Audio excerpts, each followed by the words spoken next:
घरी आपण सांगत नाही, आपल्या घरच्या मुलींना आपण दाबून ठेवतो. सगळं प्रेशर आणि सगळे आचारसंहिता आपल्या घरच्या मुलीला आहे. असे कपडे घालत जा, तसे कपडे घालत जा, असं बसू नको, तसं बसू नको, हे लोक आले की असं वाग, ते लोक आले की तसं वाग, बाहेर गेले की 6च्या आत घरी ये. सगळ्या आचारसंहिता मुलींना का, मुलांना का नाही? आपल्या किती जणांच्या घरी आपण मुलांना सांगतो की बाबा मुलगी ही सन्मानाची ही आहे, सन्मानाची मूर्ती आहे. बाहेर गेलेल्या मुलींचा, बाहेर घरी आलेल्या मुलींचा, महिलांचा तू सन्मान कर. बाहेर तुला एकटं फिरत असताना जर एकटी मुलगी दिसली तर ती तुझ्यासाठी संधी नाहीये, ती तुझी जबाबदारी आहे त्या मुलीला घरी सुखरूप पोचून देण्याची. कशाला डोक्यात मुलाच्या येईल, मुलगी दिसली एकटी की आता मी एकटी आहे, आजूबाजूला कोणी नाही, हे आपल्यासाठी संधी आहे. ही 90% मुलाच्या डोक्यामध्ये हा विचार येतो. त्याला तुम्ही आम्ही जबाबदार आहोत, मुलं जबाबदार नाहीयेत. तर हे संस्काराच्या माध्यमातून, आणि संस्कार शिकवताना अध्यात्म जर आपण शिकवलं, अध्यात्मामध्ये फार मोठी ताकद आहे. कुठला धर्म आहे, कुठला संप्रदाय सोडून द्या, सगळ्या संतांनी चांगलं लिहिलंय. आता तुम्ही मंदिर मस्जिद मध्ये, काल सुद्धा मी बोललो कार्यक्रमामध्ये, सगळ्या मंदिर मस्जिद मध्ये, चर्च मध्ये 60% 70% वय संपलेले लोक जातात. हे आपलं साहजिक आहे. आपण जेव्हा मार्केटला जातो, 1000 रुपये आपल्या खिशात असतात, 900 रुपये आपण धाड धाड धाड धाड खर्च करतो. जेव्हा 100 रुपये राहतात तेव्हा म्हणतो अरे आता 100 रुपये राहिले, आता जपून खर्च केला पाहिजे.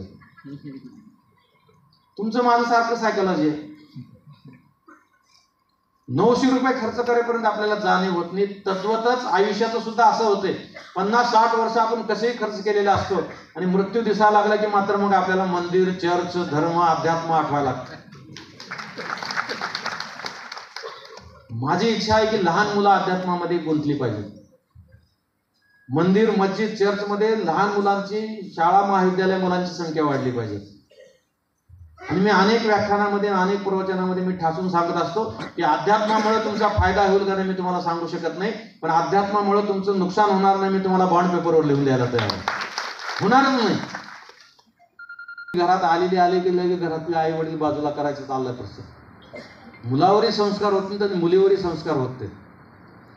त्यामुळे संस्काराकडे परत फक्त घरी आपले आई वडील, आजी आजोबा संस्कार देतात, पण तेवढ्यानं पुरेसं नाही आहे आता. त्यामुळे शाळेमध्ये कुठल्या ना कुठल्या माध्यमातून आपल्याला मुलांना संस्कार देता येतील का? म्हणजे आपल्यापैकी कोणी सोलापूर जिल्ह्यातला असेल तर तिथल्या मीडियाला विचारा, तिथले तुम्हाला कटिंग पाठवतील. 4 महिन्याच्या कालावधीमध्ये 30 कुटुंब विभक्त झालेले एकत्र आले होते ह्या उपक्रमामुळे आमच्या. आणि घडलेल्या घटना आहेत, ते काही खुशारकी सांगून मला काही निवडणुकीला उभं राहायचं नाही, तुमच्याकडे मतं मागायला यायचं नाही. फक्त काय केलं, संस्कारक्षममध्ये छोट्या छोट्या गोष्टी इंट्रोड्यूस केल्या. घरून निघताना आई वडील, आजी आजोबाच्या, सगळ्या वडीलधाराच्या पाया पडायचं. शाळेत आले की शिक्षकांच्या पाया पडायचं, मग बेंचवर खुर्चीवर बसायचं. शाळा संपल्यानंतर घरी गेल्यानंतर हात पाय धुवायचे, दप्तर व्यवस्थित ठेवायचे. अहो आपल्या कित्येकाच्या घरी बघा सकाळी किती धावपळ असते. ती माऊली स्वयंपाक करत असते, ते मुलांचा सॉक्स सापडत नाही, बेल्ट सापडत नाही, टॅग सापडत नाही, ओळखपत्र सापडत नाही, वह्या पुस्तक सापडत नाहीत होमवर्क केलेले.